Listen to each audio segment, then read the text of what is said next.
भगवान ने जो नेत्र बंद किए ना, इनका विद्वानों ने बड़ी अच्छी बात कही है। भगवान ने नेत्र बंद क्यों किए? भगवान ने नेत्र बंद करके ये देखा कि मैं तो वृंदावन में माखन मिश्री खाने आया हूं और पूतना मौसी मुझे कालकूट विष पिलाने के लिए आ गई। और कुछ लोग संत ये कहते हैं कि भगवान ने नेत्र बंद करके शिव जी का ध्यान किया।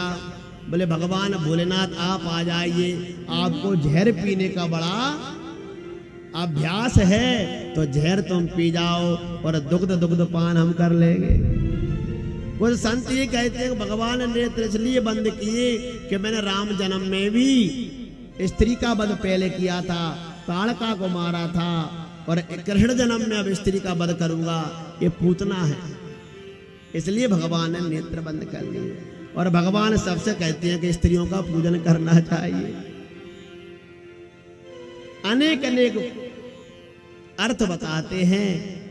अब पूतना ने जब अपने मन में देखा, उठा लिया है भगवान को गोद में, और भगवान को गोद में उठा करके महाराज स्तनपान कराने लगी हैं। और जो स्तनपान कराया है तो भगवान ने फिर धीरे धीरे उनके प्राणों को पीना चालू कर दिया। और जो ही भगवान प्राण उसके पीने लगे, बेचारी वो घबरा गई है। सामंच मुंचाल में प्रभासनी निस्पीट माना खिल जीव बरमणि, विवृत नेत्रे चरणों भुजौ मुहुः, प्रसन्न गात्रा क्षिपति रुरोध। उसकी इच्छा पूरी कर दी भगवान ने महाराज। और जो ही उसके प्राणों को पीना चालू किया, चिल्लाती हुई रोती हुई दौड़ करके भागी है महाराज। और गोकुल में हाहाकार मच गया, उसका विशाल रूप बन गया।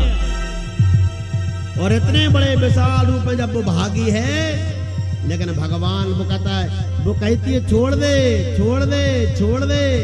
भगवान ने कहा मौसी वैसे तो हम किसी को पकड़ते नहीं हैं, और अगर एक बार पकड़ लेते हैं तो फिर ठिकाने लगा के छोड़ते हैं।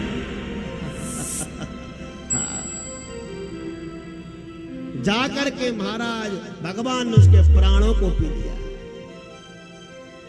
और उसका जो विशाल शरीर है वो ब्रज में जाकर के गिर गया गोकुल में। प्रेम से कहिए राधे राधे। एक बार और बोल दीजिए। हाँ, अब उल्टी गिनती चालू हो गई है। 4 दिन के बाद में तो उल्टी गिनती चालू हो जाती है। हाँ, पहले कहते हैं कथा 7 दिन है, फिर कहते हैं अब तो 1-2 दिन और बची है बस। हाँ,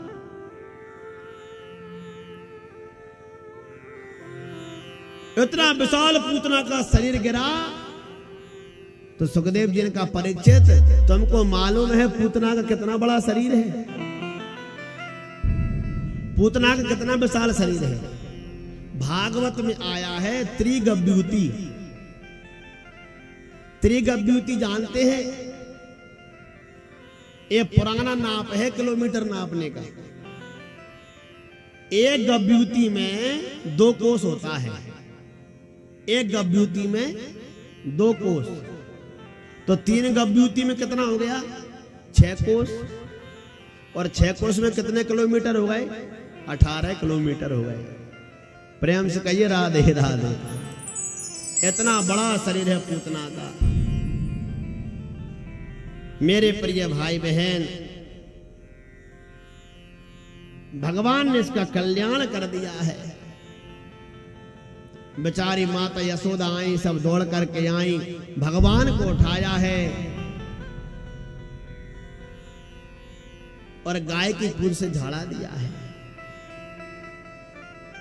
और सुखदेव जी कहते हैं राजन परीक्षित, जैसे ही पूतना को शरीर को जलाया ना काट काट करके, तो उस पूतना के शरीर में से इत्र जैसी सुगंध आ रही है।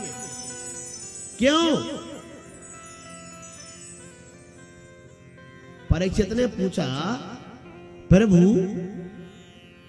जो राक्षसी है, जो पूतना है, जो भगवान को मारने आई थी, और इसके शरीर से इत्र जैसी सुगंध आ रही है, मेरी बात तो हजम नहीं हुई। सुखदेव जी ने कहा, राजन परीक्षित सुनो, जिसका स्तनपान स्वयं भगवान कर ले, उसके शरीर से क्या कभी बदबू आ सकती है? उसके शरीर से तो हमेशा सुगंध ही आएगी महाराज। प्रेम से कहिए राधे राधे।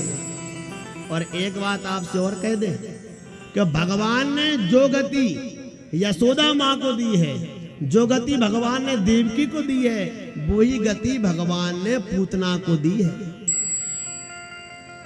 अहो बकीयम स्तन कालकूटम जघांसया पाय यदप्य साध्वी लेवे गतिम दातृचतां ततोन्यम कम बादयालुम शरणम ब्रजेम।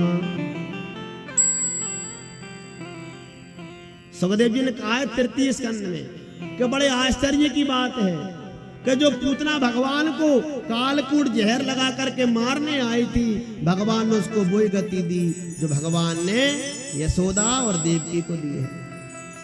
ऐसे भगवान से ज्यादा दयालु और कौन होगा महाराज। और एक निवेदन और कर दें, ये जो पूतना है ना, ये पूतना अगले जन्म में राजा बलि की पुत्री थी। राजा बलि की पुत्री, इसका नाम था रत्नावली।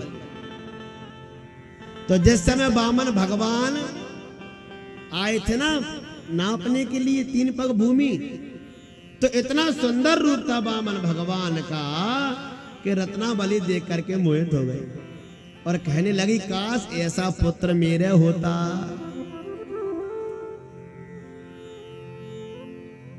तो भगवान तो मन की जानने वाले हैं। तुम पूर्ण परमात्मा, तुम अंतर्यामी, पार ब्रह्म परमेश्वर, तुम सबके स्वामी।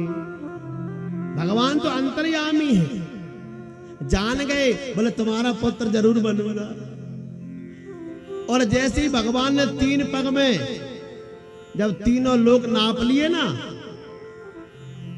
तो फिर वो कहती है कि अगर मेरा ऐसा पुत्र होता तो मैं उसको जहर पिलाकर ही मार डालती।